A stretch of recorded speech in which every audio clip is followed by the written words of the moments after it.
the last video, we just talked about how to add a basic title. Now we're going to talk about lower thirds. So what is a lower third? Well, take a look at this video here. Usually when you identify someone, we want to put a title to explain who they are. When we do that, we don't want to cover their face. So if you were to break this up into 3 parts, we want to put a title that only goes in the lower third. Now you could just take your basic title, so I'm going to go to my titles here. I could just take a basic title like this one, for example, and I could put, I could click on here to get what he is. So I could say, you know, Mr. Teacher, and he is a teacher.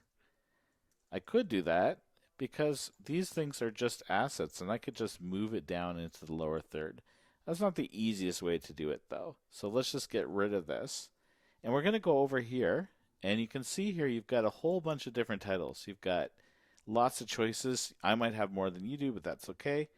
If you just look in your list, you'll find one called lower thirds.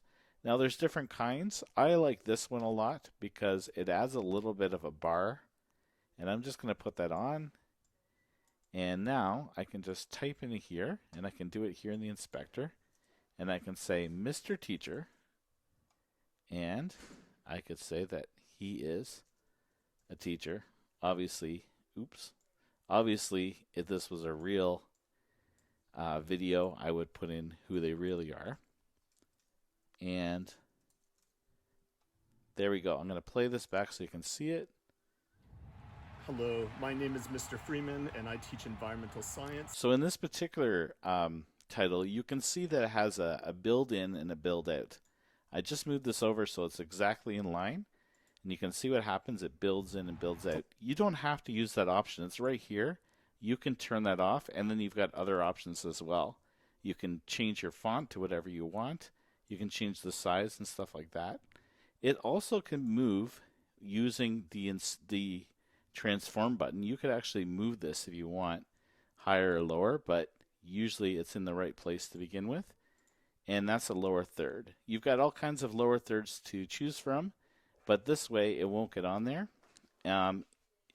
If you have, let's say, this one here and you want to replace it with this, if you put it on top, it just automatically switches. You say replace. Hello, my name is Mr. Freeman. And you can see you don't even have to retype it. You could probably go in and let's see. No, you can't change the color, but you could if we could put an effect on it that would change that color. There you go. Those are how to add. That's how to add a basic lower third graphic. Thanks for watching.